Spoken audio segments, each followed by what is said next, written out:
हम एनडीए से नहीं लड़ेंगे। हम अगर लड़ेंगे तो आरजेडी से लड़ेंगे और नहीं तो हम अपना इंडिपेंडेंट लड़ेंगे। हम निर्दलीय लड़ेंगे। इस बार आपको अशोक महतो के साथ भी देखा गया था, आपने बहुत प्रचार प्रसार किया, उसके बावजूद भी अशोक महतो हार गए। क्या लग रहा है, जनता का विश्वास आरजेडी के प्रति कम हो रहा है? नहीं, आप 2020 के चुनाव का ले लीजिए। अनंत कुमार सिंह जी का पत्नी लड़ी थी नीलम देवी, उनको 3.5 लाख वोट आया था और इनको 4,75,000 वोट आया। खुश है उनके बाहर आने से?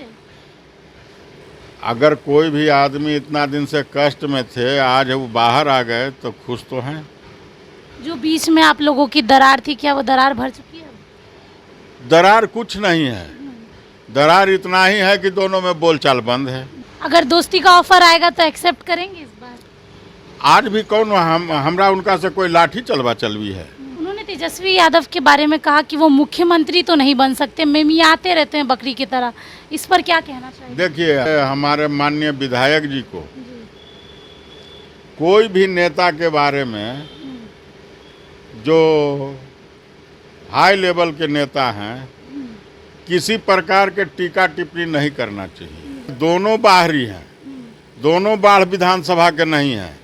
और ज्ञानू जी आज 25 वर्षों से बाढ़ के जनता को ठगते आए हैं। कहीं पर क्षेत्र में चल जाइए तो आपको विकास नजर आ जाएगा कि ज्ञानू जी का विकास क्या है। उन लोग का पार्टी अलायंस पार्टनर भी हैं, लेकिन पार्टी के आला कमान उनका किनको सिंबल देगा, ये दोनों पहले फरिया में। नमस्कार, लाइव बिहार देख रहे हैं आप। आपके साथ मैं स्नेहा गुप्ता। लाइव बिहार की टीम पहुंच चुकी है बिहार के चित्तौड़गढ़ में। इन दिनों दो राजपूतों की लड़ाई सामने आ रही है। आपको बता दें कि अगले साल विधानसभा चुनाव है, उसके पहले लगातार जो सियासी सरगर्मी है वो बढ़ते हुए नज़र आ रही है। जहां एनडीए के घटक दल यानी कि बीजेपी और जेडीयू में ही लड़ाई हो चुकी है। एक तरफ जहां पे बाढ़ के सिटिंग ज्ञानेंद्र सिंह ज्ञानू है, दूसरी तरफ एमएलसी संजय सिंह, जहां पे एमएलसी संजय सिंह ने सीधे तौर पे कह दिया है कि मैं बाढ़ से चुनाव लड़ूंगा ही लड़ूंगा।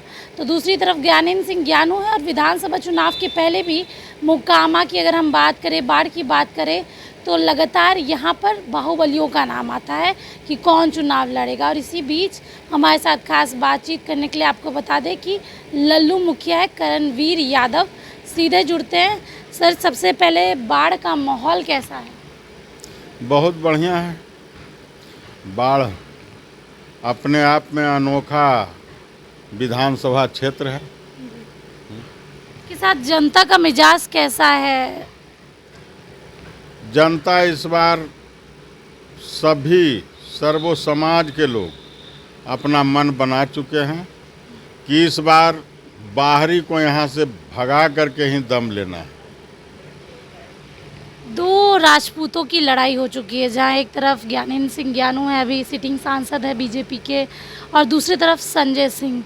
लड़ाई को कैसे देखते हैं सर, और इस लड़ाई में जनता को कितना फ़ायदा होगा या जनता को कितना नुकसान होगा? देखिए, अब उन लोग का पार्टी अलायंस पार्टनर भी हैं, लेकिन पार्टी के आला कमान उनका किनको सिंबल देगा, ये दोनों पहले फरिया में टिकट के लिए कि ज्ञानेंद्र कुमार ज्ञानू जी आवेंगे और कि संजय सिंह आवेंगे। इन दोनों अपना शक्ति आजमाइश करें पहले टिकट के लिए, उसके बाद मैदान में आएंगे। दोनों बाहरी हैं, दोनों बाढ़ विधानसभा के नहीं हैं।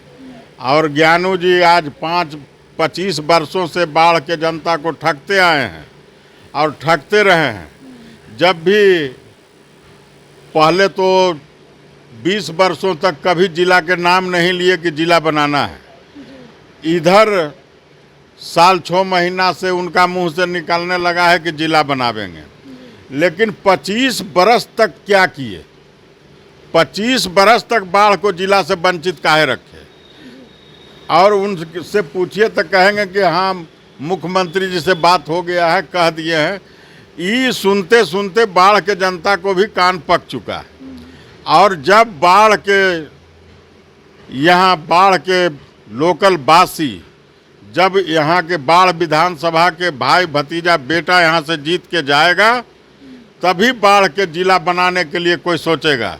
जो बाहरी हैं वो अपना मुद्दा को जीवित रखना चाहते हैं कि यह मुद्दा मेरा जीवित रहे ताकि हर समय ठगने में हमको सहूलियत हो। लेकिन हम जब यहाँ से सर्व समाज से चुन कर करके जब बिहार विधानसभा भेजेंगे तब विधानसभा के अंदर भी लड़ाई चालू रहेगा और विधानसभा के बाहर भी लड़ाई चालू रहेगा जब तक बाढ़ जिला नहीं बनता है। इसलिए बाढ़ जिला बनाने के लिए हम हर संभव प्रयास करेंगे और नहीं होगा तो आंदोलन भी छेड़ने का काम करेंगे। इसलिए कि बाढ़ अनुमंडल सबसे पुराना अनुमंडल है, अंग्रेज का समय का अनुमंडल है और जितना बड़ा ये अनुमंडल है उतना बड़ा बहुत सा जिला भी नहीं है। 2-2 ब्लॉक का जिला बन चुका है, जैसे लखीसराय, जैसे सकपुरा। इतनी बड़ा सा कभी अनुमंडल भी नहीं रहा और जो सब जिला हो गया। लेकिन यह अनुमंडल है जो कि धीरे धीरे कटते कटते, पहले आप टेढ़ी पुल से ही टपते थे तब बाढ़ अनुमंडल में हिल जाते थे और अब आने की खुसरूपुर तक कट कर करके पटना सिटी में चला गया है और बैकटपुर से खुसरूपुर के इधर से जगदम्बा स्थान बख्तियारपुर से ये बाढ़ में अभी भी है और यहाँ से बढ़िया तक लगी बाढ़ अनुमंडल में है, सबसे पुराना अनुमंडल है। और तब आने की यहाँ को जिला नहीं बनाया गया है।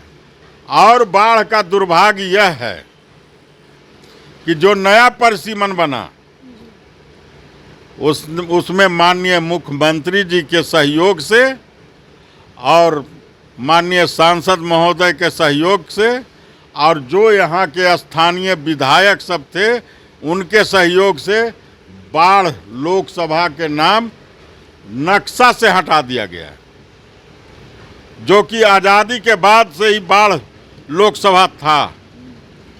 मुंगेर लोकसभा इसको बना दिया गया। इसलिए इन सभी बिंदु पर इस बार जनता यहाँ का जवाब लेगा और हिसाब करेगा उन सबों से। आपने लोकसभा चुनाव की बात की, इस बार आपको अशोक महतो के साथ भी देखा गया था, आपने बहुत प्रचार प्रसार किया, उसके बावजूद भी अशोक महतो हार गए।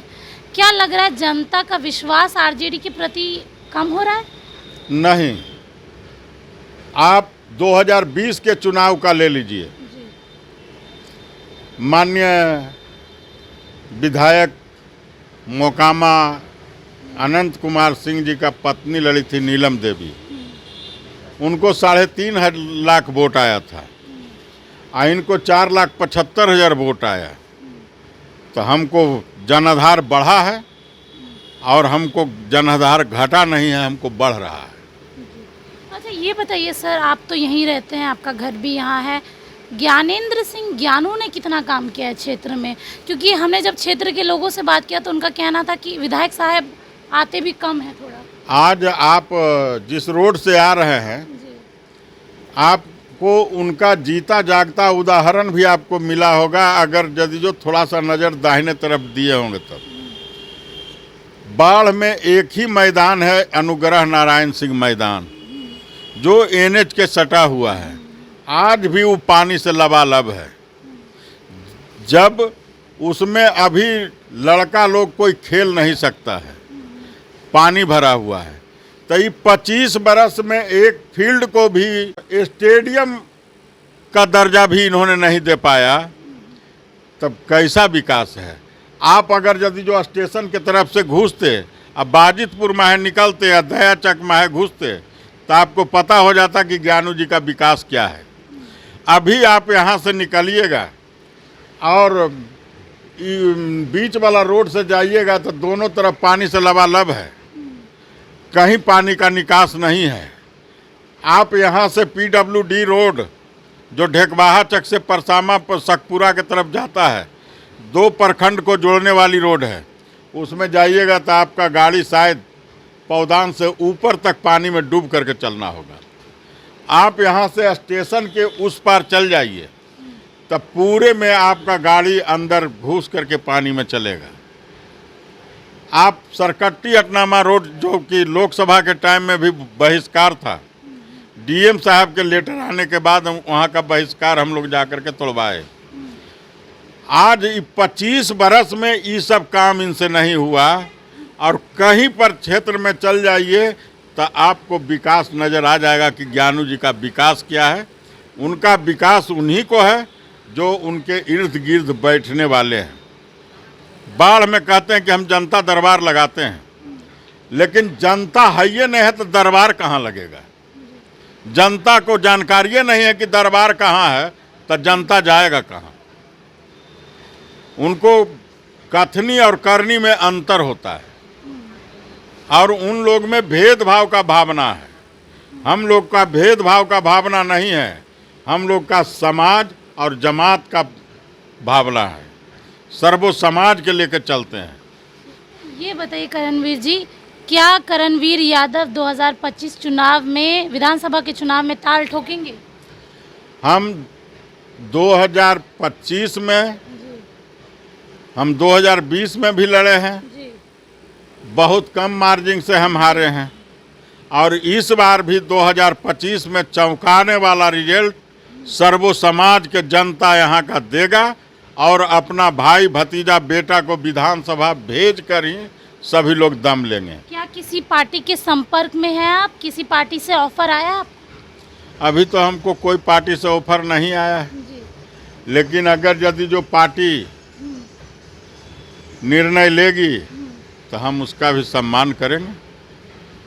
ये निर्दलीय ताल ठोकेंगे अगर कोई नहीं आपको अपने पार्टी में शामिल हमको कर रहा है? टिकट मिला ठीक है, नहीं टिकट मिला हम निर्दलीय तैयार हैं। जिनको आना है टिकट से हमें, हम निर्दलीय भी तैयार हैं, हमको कोई गम नहीं है। आपके नज़र में कौन सी पार्टी का विकल्प आपको अच्छा लग रहा है? आरजेडी है, एनडीए है, एक तरफ महागठबंधन है, किसको देखिए, देखना चाहते हैं? हम आरजेडी से अगर यदि जो हमको ऑफर आएगा तो हम सम्मान करेंगे, और बीजेपी में और उनके अलायंस पार्टनर में तो आप अभी नया नया नाम 2-3 को बताइए दिए हैं। तो जिनको पहलवान को उनको आना है, हमें बाढ़ के धरती पर उनका स्वागत है। तो मतलब एनडीए से अगर आपको ऑफर आएगा आप वो ऑफर रिजेक्ट कर देंगे? हम एनडीए से नहीं लड़ेंगे, हम अगर लड़ेंगे तो आरजेडी से लड़ेंगे, और नहीं तो हम अपना इंडिपेंडेंट लड़ेंगे, हम निर्दलीय लड़ेंगे। ये बताइए, आनंद सिंह अब बाहर आ चुके हैं, बेल हो चुकी है, मुख्यमंत्री नीतीश कुमार से मुलाकात भी कर ली, आपके भी काफ़ी करीबी रहे हैं, आपको कई बार देखा गया, आप लोग दोनों का इतिहास रहा है। अब वो भी चुनाव लड़ेंगे, उन्होंने सीधे तौर पे कह दिया कि विधानसभा चुनाव लड़ेंगे। कैसे देख रहे हैं? तो उनका विधानसभा अलग है, माननीय पूर्व विधायक अनंत बाबू का विधानसभा मोकामा है, हमरा विधानसभा बाढ़ है। तो हमरा उनका में तो कहीं पर से कोई अथिये नहीं बैठता है। वो अलग लड़ेंगे, हम अलग लड़ेंगे, हम अलग विधानसभा से हैं, वो अलग खुश विधान। है उनके बाहर आने से? अगर कोई भी आदमी इतना दिन से कष्ट में थे, आज वो बाहर आ गए तो खुश तो हैं। जो बीच में आप लोगों की दरार थी, क्या वो दरार भर चुकी है? दरार कुछ नहीं है, दरार इतना ही है कि दोनों में बोलचाल बंद है। आप लोग काफ़ी करीबी रहे हैं, बहुत अच्छी मित्रता रही बहुत है। काफ़ी अटूट विश्वास और अटूट भरोसा पर हम लोग थे, और 30-35 बरस हम लोग का दोस्ती चला। अब हुआ उनको कि नहीं, अब दोस्ती नहीं चलेगा, तो दोनों अपना अपना ठिकाना पर आकर के अपन अपन काम कर रहे हैं। वो मोकामा से लड़ रहे हैं, हम बाढ़ से लड़ रहे हैं, न वो बाढ़ से लड़ रहे हैं, न हम मोकामा से लड़ रहे हैं।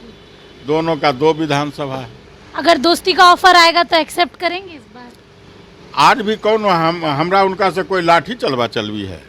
कोई लाठी चलवा चलवी नहीं है। वैचारिक दोनों में अभी बात विचार बंद है। उन्होंने तेजस्वी यादव के बारे में कहा कि वो मुख्यमंत्री तो नहीं बन सकते, मिमियाते रहते हैं बकरी की तरह। इस पर क्या कहना चाहिए? देखिए, हम लोग को, चाहे हमारे माननीय विधायक जी को, कोई भी नेता के बारे में जो हाई लेवल के नेता हैं, किसी प्रकार के टीका टिप्पणी नहीं करना चाहिए। न तो हम नीतीश जी के बारे में टीका टिप्पणी करेंगे, माननीय मुख्यमंत्री जी के बारे में, और न तो हम ललन बाबू के बारे में टीका टिप्पणी करेंगे, चूँकि वो राष्ट्रीय अध्यक्ष रह चुके हैं। उनका पहुंच अलग है, हमरा पहुंच अलग है। हमरा कद कहाँ है, उनका कद कहाँ है। उन लोग बिहार जोतते हैं और राज्य जोतते हैं, हम लोग एक क्षेत्र में हैं, एक विधानसभा में सीमित हैं। तो इस चीज़ से हर कोई को बचना चाहिए कि अब बड़े ओहदा के नेता को आप कहते हैं कि ये चीज़ नहीं बनेगा, वो क्या नहीं बनेंगे, क्या बनेंगे वो तो समय बताएगा। अगर नहीं बनेंगे तो आज उनके भरोसे पे जो लोकसभा में कितना सीट था, आज उनका अलायंस पार्टनर मिला करके कितना सीट हो गया, किनका सीट कमा, तो बीजेपी अलायंस पार्टनर के सीट कमा, उन्हीं के सीट को ही कब्जा फिर किए। और विधानसभा में भी सभी पार्टी, सभी लोग अपना अपना पक्ष रखेंगे। अब विरोध में रहने के बाद किसी के बारे में कोई मेमिया रहा है, चाहे चिल्ला रहा है, बोलते हैं, तो उनका अपना वक्तव्य है, उनके वक्तव्य में हम नहीं जाना चाहेंगे। हमारा वक्तव्य है कि हम किसी भी हाई प्रोफाइल नेता के बारे में कोई टीका टिप्पणी बेतुका हम लोग नहीं करें। ज्ञानेंद्र सिंह ज्ञानू के एरिया में है और सीधे तौर पे कहना है कि काम बिल्कुल नहीं हो रहा है। और हमारे साथ बातचीत कर रहे थे लल्लू मुखिया, अगर आरजेडी से टिकट मिलेगी तो ही ऑफ़र एक्सेप्ट करेंगे, एनडीए का दामन बिल्कुल नहीं थामेंगे। अब देखना होगा 2025 का विधानसभा चुनाव कितना दिलचस्प रहता है और इस बार बाढ़ की जनता किसको मौका देती है। आप बने रहिए हमारे साथ, तब तक के लिए बहुत बहुत शुक्रिया।